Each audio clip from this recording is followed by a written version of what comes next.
लोकतंत्र की आवाज़ में आप सभी का हार्दिक अभिनंदन है। हाल ही में होली गई है, इसलिए होली की बिलेटेड शुभकामनाएं सभी को।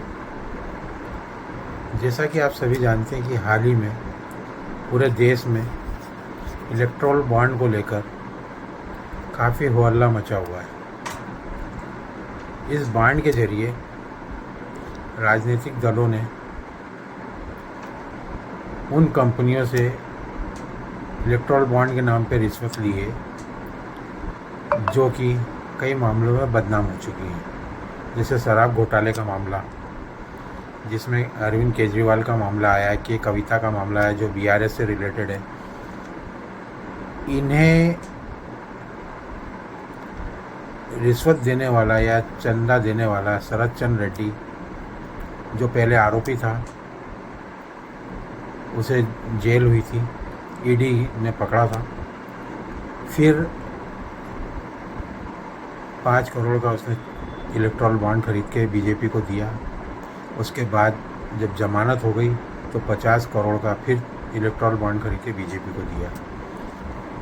यही शरद चंद्र रेड्डी, जो शराब के धंधे में बदनाम थे, इनका नाम दवा कंपनियों में भी आया। फार्मास्यूटिकल कंपनी इनकी टोरंटो और एक आध दो और भी होंगी। इनके द्वारा, इन फार्मास्यूटिकल कंपनियों द्वारा जो दवाएं बनाई जा रही थी, उनके सैंपल कई बार रद्द हुए, मतलब उनके सैंपल कई बार फेल हुए। और इसके एवज में इन्होंने, कंपनी ने बीजेपी को और बीआरएस को इलेक्टोरल बॉन्ड के माध्यम से चंदा दिया।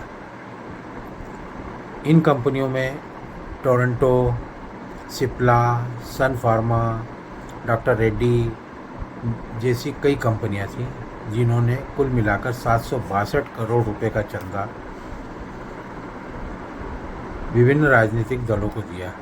उन दलों में सत्तारूढ़ दल भारतीय जनता पार्टी, बीआरएस जो कि केसीआर के नाम से जिसके अध्यक्ष हैं, और तेलंगाना में इनकी सरकार थी जो हाल ही में वहाँ से बाहर हुए हैं। इनका भी बीजेपी से पिछले लोकसभा चुनाव के बाद गठबंधन चलता रहा है। तो एक तरह से कहें कि बीजेपी की ये सहयोगी टीम थी। इसके अलावा कांग्रेस को भी कुछ चंदा दिया है, कुछ अन्य पार्टियों को भी चंदा दिया है, पर मुख्य रूप से इन दोनों को चंदा बहुत मिला। और इसके एवज में इन्होंने उन सभी प्रकार की दवाएं जो कि सैंपल टेस्ट में फेल हुई है, उनको इन्होंने बाद में रफा दफा करके उन दवाओं को मार्केट में दिलवा दिया। कोरोना काल में रेमडेसिविर का जो मामला है, वो भी इसी से रिलेटेड है।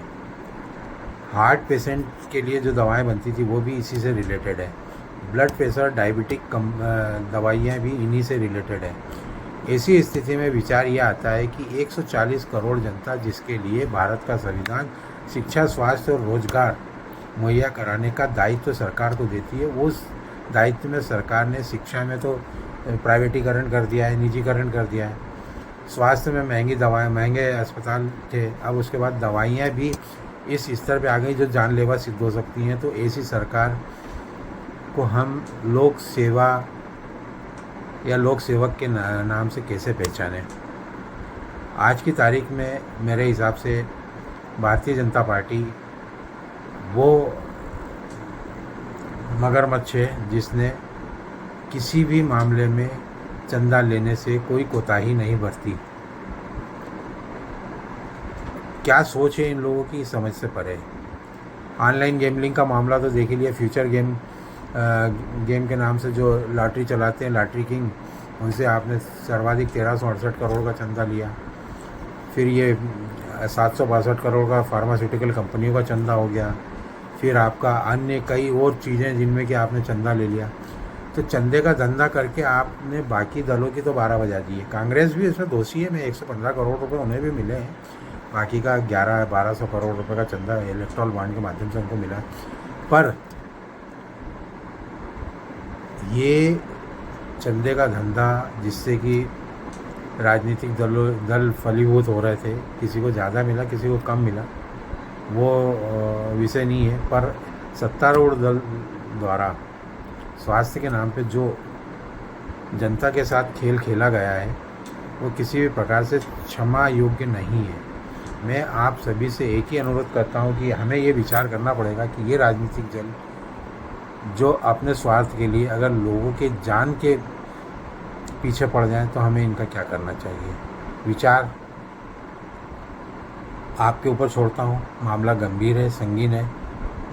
जो सरकार शिक्षा, स्वास्थ्य और रोजगार में हमें रुलाए, हमें उनका क्या करना चाहिए। आने वाले 2024 के चुनाव में आप लोग तय करें कि आपको क्या करना है। जय हिंद, जय भारत।